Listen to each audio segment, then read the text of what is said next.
Gennady Golovkin kasama na sa balota bilang International Boxing Hall of Fame sa 2026. Masaya naman si Golovkin sa balitang ito dahil kasama na siya sa history. Isang malaking karangalan ito sa mga boksingero kapag napasama sa Boxing Hall of Fame. Ibig sabihin mga boss, talagang kinikilala ang nagawa mo sa boxing. Itong sina Oya Inoue, kahit hindi pa man nagretiro ito, siguradong inducted yan sa Boxing Hall of Fame. Kahit sila Terence Crawford, Canelo Alvarez o Alexandre Usyk, siguradong mapasama yan sa Boxing Hall of Fame kapag nagretiro na. Dito sa Pilipinas mga boss, sino nito The Flash Donaire? Malay natin, baka mapasama yan sa Boxing Hall of Fame kapag nagretiro na. Paano naman kaya si Cuadro Alas Casimero? Sa tingin nyo mga boss, mapapasama kaya sa Boxing Hall of Fame? Sa iba pang balita, Oscar de la Hoya, inakusahan niya si Terence Crawford na parang inuutusan lang daw ito na baliwalain ang mga ibang major belts. Kung matatandaan ang ginawa dati ni kamahalang Turkey sa pressco ni Crawford at Canelo Alvarez, ayaw niya ipasama yung mga ibang major belts. Yung daring belt lang ang gusto niyang ipakita sa presscon.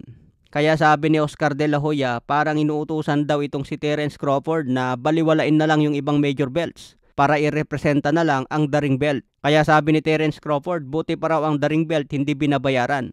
Kaya duda si Oscar de la Hoya na parang inuutusan na itong si Terence Crawford. Dahil gusto kasi ni kamahalang Turkey na isang belt na lang ang gagamitin para makontrol ang boxing. Gagamitin na lang ang daring belt sa lahat ng dibisyon. Kung baga ito na lang yung titulo na paglalabanan lahat ng boksingero. Magkakaroon na lang siguro ng interim belt para maging mandatory. Mas maganda kasi kapag iisa talaga ang champion mga boss, para yun talaga ang kukunin ng lahat ng boksingero. Parang tournament ang mangyayari sa bawat division kapag ganun ang mangyari.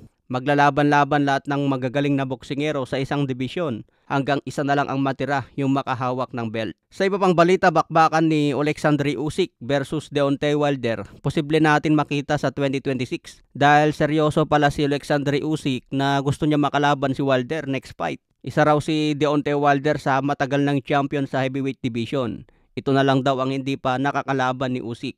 Sa iba pang balita, Junto Nakatani, sinabi na ang mga kailangan niya gawin kung makalaban niya si Bam Rodriguez at Naoya Inoue. Sabi ni Junto Nakatani, kung sakaling makarap niya si Jesse Bam Rodriguez, kailangan lang daw niya bantayan yung mga angles ni Bam Rodriguez. Pagdating naman kay Naoya Inoue, kailangan daw ni Junto Nakatani timing. Dahil may kabilisan daw itong si Inoue, kaya kailangan niya timingan ito ng matindi. Kapag makuha raw ang timing si Inoue, siguradong tatamaan ito ng solid. Co-main event ang laban ni Junto Nakatani ngayong December 27. Main event naman si Naoya Inoue kontra David Picasso. December 27 din ang laban ni Cuadro Alas Casimero. Kumbaga, naisabay pa sa malaking laban sa Japan ngayon. Siyempre, yung mga Japanese, mas papanoorin ang laban ni Inoue at Junto Nakatani.